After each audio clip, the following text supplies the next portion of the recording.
প্ৰবাদ মতে অনাদি কালত এক দুৰ্ভিক্ষৰ পৰা নিৰাময়ৰ উদ্দেশ্যেৰে আবুটানীয়ে স্বৰ্গৰ পৰা ৰেগু ৰোগাম নতুনকৈ দৈবিক বীজ আনি ইষ্ট দেৱ দেৱী দহি পলক স্মৰণ কৰি এই ধৰাত বীজ ৰোপণ কৰে আৰু দুৰ্ভিক্ষৰ অন্ত পেলায়। গিনমূৰ পলহ ফাগুন মাহত লিগাঙৰ এই মাংগলিক কৃষি ৰোপণ কাৰ্যটি সম্পন্ন হৈছিল বুলি প্ৰবাদ আছে। সেই তাহানিৰ পৰা সেই দিনটোতে মিচিং সমাজে ইষ্ট দেৱ দেৱী দহি পলক স্মৰণ কৰি তুষ্টি কৰি লিগাঙৰ অনুষ্ঠানেৰে বছৰটোৰ কৃষি কৰ্মৰ শুভাৰম্ভ কৰি আহিছে। আৰু এই যি পৰম্পৰা, মই ভাবো এই পৰম্পৰা এই সমাজখনত অনাদি অনন্ত কাললৈ চলি থাকিব। অতীজৰ পৰাই কৃষি কৰ্মেৰে জীৱন নিৰ্বাহ কৰি অহা মিচিং সমাজৰ অধিকতৰ লোকৰ জীৱন জীৱিকা আজিও নিৰ্ভৰ কৰে কৃষি কাৰ্য তথা ইয়াৰ লগত সংলগ্ন বিভিন্ন কৰ্মত।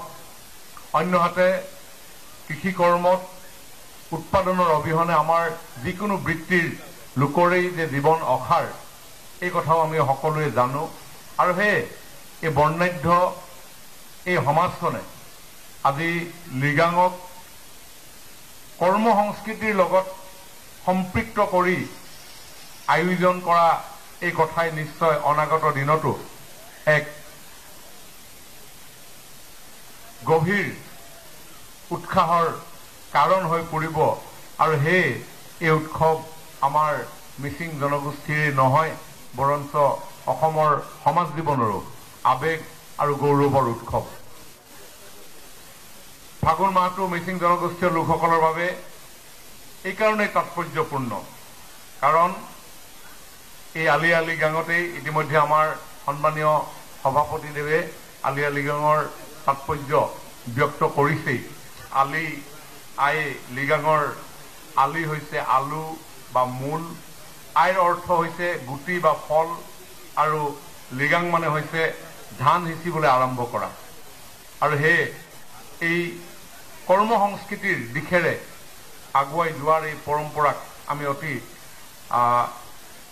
সন্মান সহকাৰে আধ্যাত্মিকতাৰে এই অনুষ্ঠান আমি আয়োজন কৰোঁ। কাৰণ ঘৰৰ মূল মানুহজনে এই দিনটোত গা ধুই উঠি নতুন সাজ পৰিধান কৰি পৰম্পৰাগত নিয়ম পালনৰ পাছত চন্দ্ৰ সূৰ্যৰ লগতে উপৰি পুৰুষৰ নাম স্মৰণ কৰি কৃষি কাৰ্য সূচনাৰ বাবে প্ৰাৰ্থনা জনায়। পাছলৈ মাটিডৰা নাঙলেৰে চাহ কৰি আহু ধানৰ কঠীয়া হেঁচি আৰু চন্দ্ৰ সূৰ্যক স্তুতি কৰে। পাছলৈ ধান সিঁচা পথাৰত নল সাগৰী আদিৰে গোজ পুতি পবিত্ৰতাৰ প্ৰতীক হিচাপে কপাহ তোলা ইত্যাদিসমূহ আঁৰি দিয়ে। খন্তেক সময়ৰ পূৰ্বে আমি গুমৰাহ নৃত্য আমি সকলোৱে উপভোগ কৰিলোঁ। নৃত্যৰ মাজত চিত্ৰ আঁকিছে। এই যি গুমৰাহ নৃত্য খন্তেক সময়ৰ পূৰ্বে আমি সকলোৱে প্ৰত্যক্ষ কৰিছোঁ, ইয়াত যেন এখন চিত্ৰ অংকিত হৈছে। কপাহ গুটি আহৰণ কৰাৰ পৰা, সেই কপাহৰ পৰা সূতা প্ৰস্তুত, তাৰ পৰৱৰ্তী পৰ্যায়ত মহুৰাত সূতা মেৰুৱাই সেই বস্ত্ৰ নিৰ্মাণৰ কাৰণে যি প্ৰক্ৰিয়া, সেই প্ৰক্ৰিয়া পালনৰ এক সুন্দৰ উপস্থাপন গুমৰাহ নৃত্যৰ জৰিয়তে শিল্পীসকলে প্ৰদৰ্শন কৰিলে। তাৰমানে এই সংস্কৃতিৰ মাজত আমাৰ অৰ্থনীতিও জড়িত হৈ আছে।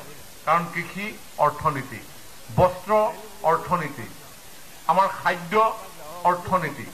গতিকে অলপ দেৰি পূৰ্বে দিলীপ শইকীয়া ডাঙৰীয়া তেখেতৰ বক্তব্যত এই সমাজখনক শ্ৰদ্ধা জনাই বহুখিনি কথা তেখেতে উপস্থাপন কৰিছে।